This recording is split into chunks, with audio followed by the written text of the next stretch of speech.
Although I was very angry about what had happened in my old workplace, the anger wasn't all of me. There was much more than just the anger. When a job is a major part of your life, giving it up can be difficult. But that's what Chris Nichols did when situations changed at the business school he was a director of. There was a change of ownership, and the new owners took it in a different direction. And I spent a lot of time trying to make it work, and I just got more and more despondent. So it was quite a difference in my personality, caused by a very specific work situation, but had much bigger implications for who I am. Chris was diagnosed with depression and shortly after decided to walk.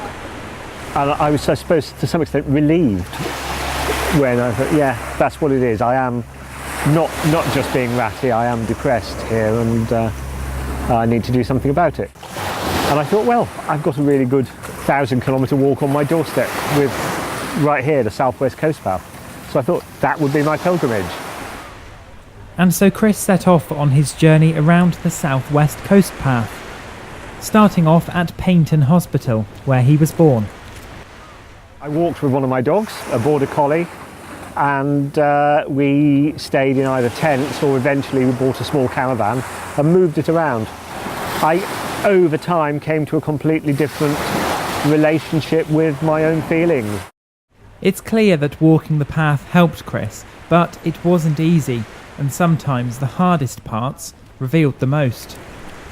I noticed how I didn't like days when the weather came in and I couldn't see the horizon, because it forced me to think about myself and feel my feelings, which I didn't really want to do. The days and days of doing that did their work. Of course, walking doesn't help everyone with depression, but for many it seems to have a positive effect.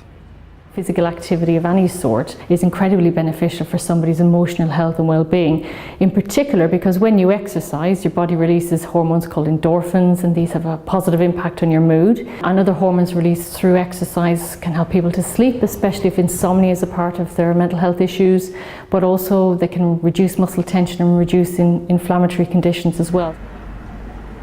You don't have to walk long distances to feel the benefits. This walking group in Plymouth is a chance for people to keep well, physically and mentally. The walks are organised by Improving Lives Plymouth and are especially for those who enjoy the social aspect of walking in a group. Like everyone else, we'll get on with family issues and that, and this is like a break for me. I could not think about it and just focus on just enjoying myself and meeting other people. You're not going to get judged or discriminated or anything like that, so they keep me above the water basically. It's a lifeline. Once a week the group meets for a 1-hour walk covering around 3 miles of the city. Afterwards it's off to the pub for some much needed hydration. As for Chris, well, since completing the Coast Path, he's walked several other long-distance trails, including the Cotswold Way and the Thames Path. I don't have a very deep depression where I can't get out of bed, so I know that if I get out of bed and I go out and I walk, time and space will help me a lot.